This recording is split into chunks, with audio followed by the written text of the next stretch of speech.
17वीं लोकसभा का आज अंतिम दिन है और उस पर बात करने के लिए हमारे साथ मौजूद हैं हरीश द्विवेदी जी, जो भाजपा के वरिष्ठ नेता हैं। उनसे जानते हैं कैसा रहा है उनका 17वीं लोकसभा में अनुभव। सर, 17वीं लोकसभा का अनुभव आपका कैसा रहा? आज अंतिम दिन है, कैसे आपने देखा? संविधान सदन की बात हम करें, संसद भवन की बात करें, इन दोनों के बीच जो सफ़र आपने तय किया, इस बीच में चर्चाएँ हुई, नई संसद भवन में नारी शक्ति वंदन अधिनियम से इसकी शुरुआत हुई, तो किस तरह से देखते हैं इस सफ़र को अपने? देखिए, 17वीं लोकसभा प्रारंभ होते ही देश दुनिया पर एक बहुत बड़ा संकट आया, कोरोना काल।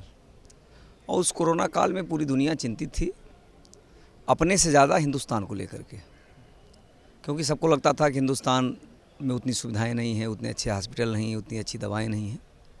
लेकिन उस कोरोना काल में हमारे प्रधानमंत्री जी ने जिस प्रकार देशवासियों से अपील करते हुए कोरोना से लड़ने का काम किया है, और देश के वैज्ञानिकों को, देश के डॉक्टरों से कहा कि जितने संसाधन की आवश्यकता पड़ेगी भारत सरकार देगी। आप कोरोना को परास्त करने के लिए टीका बनाइए। उस दौरान देशवासियों से अपील करते हुए प्रधानमंत्री जी ने कहा कि देश के दिशा निर्देशों का पालन करिए, हम आपकी हर प्रकार की व्यवस्था करेंगे। मोदी सरकार ने सबके खाने की व्यवस्था की, सबको दवा मिल जाए, मास्क मिल जाए, ऑक्सीजन की व्यवस्था हो जाए। जिस तरह से आदरणीय प्रधानमंत्री जी के नेतृत्व में केंद्र सरकार ने कोरोना पर विजय प्राप्त किया, मैं कह सकता हूं कि आज तक के स्वतंत्र भारत के इतिहास में इतनी बड़ी समस्या का समाधान इतनी आसानी से कोई सरकार नहीं कर पाई। तो इसके लिए मैं माननीय प्रधानमंत्री जी को बधाई भी देता हूं। 17वीं लोकसभा में कई महत्वपूर्ण काम लोकसभा से किया गया। आप सबको पता है, भव्य राम मंदिर का निर्माण, उसका शिलान्यास भी इसी कार्यकाल में आदरणीय प्रधानमंत्री जी ने किया, और प्राण प्रतिष्ठा भी इसी कार्यकाल में माननीय प्रधानमंत्री जी ने किया, जो पूरे देश के लोगों का सपना था। नई संसद का निर्माण भी हुआ, जो बरसों से लंबित था, और इस नई संसद की शुरुआत नारी बंधन अधिनियम कानून बना करके, पास करके किया गया।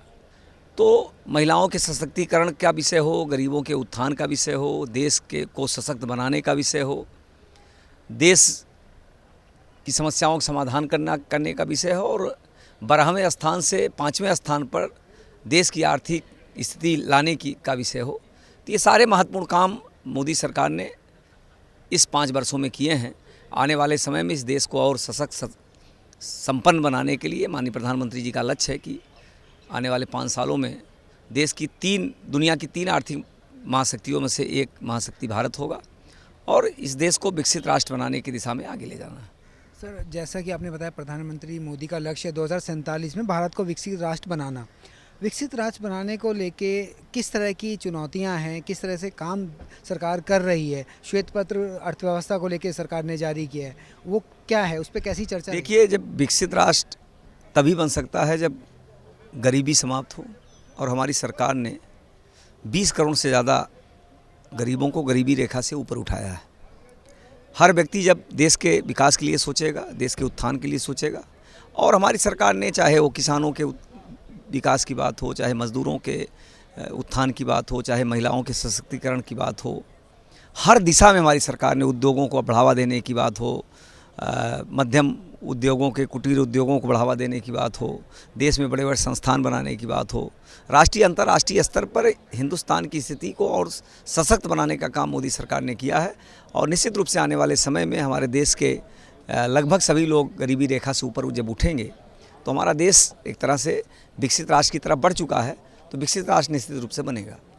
सर, जो सदन में अब सारी चर्चाओं के बाद अब सबसे अंतिम दिन राम मंदिर को लेकर चर्चा चल रही है, कितनी ऐतिहासिक है, सभी दलों का कैसा सहयोग मिल रहा है, आप क्या कहना चाहेंगे इस पे सर? देखिए, हमने श्वेत पत्र भी जारी किया, तो 65 वर्षों में कांग्रेस सरकार के शासन में जो काम हुआ, देश उस काम से कितना देश प्रभावित हुआ, देश कितना आगे बढ़ा, और मोदी सरकार के लगभग 10 वर्षों में कितना काम हुआ, उसको हमने जनता के सामने प्रस्तुत किया। और राम मंदिर ऐतिहासिक काम है, 500 वर्षों से संघर्ष चल रहा है, भगवान राम के भव्य राम मंदिर का निर्माण हो, भगवान राम वहाँ पर विराजमान हो, तो उसका प्राण प्रतिष्ठा हुआ है, तो उस पर भी चर्चा हो रही है। और आज धन्यवाद प्रस्ताव देशवासियों को दिया जा रहा है, माननीय प्रधानमंत्री जी को दिया जा रहा है।